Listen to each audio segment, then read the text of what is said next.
Assalamualaikum warahmatullahi wabarakatuh. Berikut adalah tujuan pembelajaran pada hari ini. Saat musim hujan, sinar matahari sering tertutup awan. Hujan hampir turun setiap hari. Bawalah payung sebelum pergi. Pagi itu, daerah tempat tinggal Dayu kembali diguyur hujan. Hujan turun tak henti-hentinya, hampir 2 hari lamanya. Saat Dayu menonton televisi, dilihatnya berita mengenai beberapa daerah yang terkena bencana banjir. Banjir merupakan peristiwa alam yang sering terjadi ketika musim hujan tiba. Dayu ingin mengetahui lebih jauh mengenai bencana banjir. Yuk kita baca bersama. Sebelum membaca teks mengenai banjir, kita mengetahui dulu tentang membaca sekilas. Membaca sekilas dilakukan di dalam hati atau tanpa suara untuk menemukan gagasan utama. Gagasan utama disebut juga ide utama atau inti dari sebuah paragraf.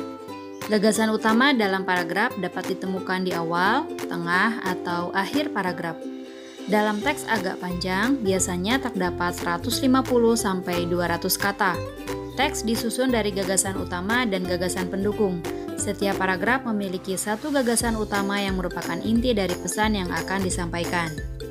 Beberapa gagasan utama paragraf dapat dijadikan dasar untuk menemukan pokok pikiran dari suatu teks. Oleh sebab itu, sebelum mencari pokok pikiran dari suatu teks, temukan dahulu gagasan utama setiap paragraf. Banjir bukan sekadar bencana alam.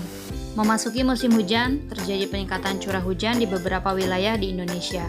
Tidak dapat dipungkiri, banjir pun melanda di berbagai tempat. Berbagai faktor penyebab banjir berulang dari tahun ke tahun. Rendahnya kesadaran masyarakat untuk menjaga lingkungan, penebangan liar, pembangunan pemukiman tanpa mengindahkan topografi wilayah merupakan penyebab bencana tersebut. Pendangkalan dan penyempitan badan sungai membuat sungai meluap. Hal ini dapat disebabkan oleh faktor alam. Namun, ada pula ulah manusia yang mempercepat terjadinya hal ini. Menjamurnya rumah di bantaran sungai misalnya. Permasalahan ini sering terjadi di kota yang berpenduduk padat. Di sisi lain, penertiban permukiman liar di bantaran sungai juga menjadi kesulitan pemerintah daerah sepanjang waktu.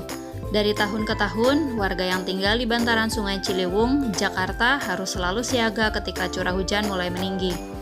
Luapan sungai dapat terjadi hingga ketinggian 1-2 meter di dalam rumah. Bukan hanya barang yang harus diselamatkan, nyawa pun menjadi taruhannya. Sudah diperingatkan bahwa permukiman di bantaran sungai sangat beresiko ketika curah hujan tinggi, namun tetap saja mereka kembali ketika banjir telah surut. Tumbuhnya permukiman liar di bantaran sungai mendorong penyempitan badan sungai.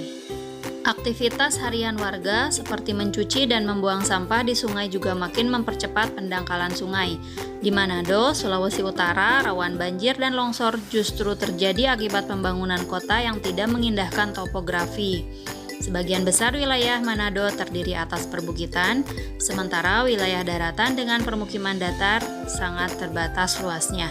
Sejalan dengan bertambahnya penduduk, banyak bukit dan lereng kemudian diubah menjadi perumahan. Berikut ada peta pikiran dari gagasan utama dan informasi penting dari setiap paragraf.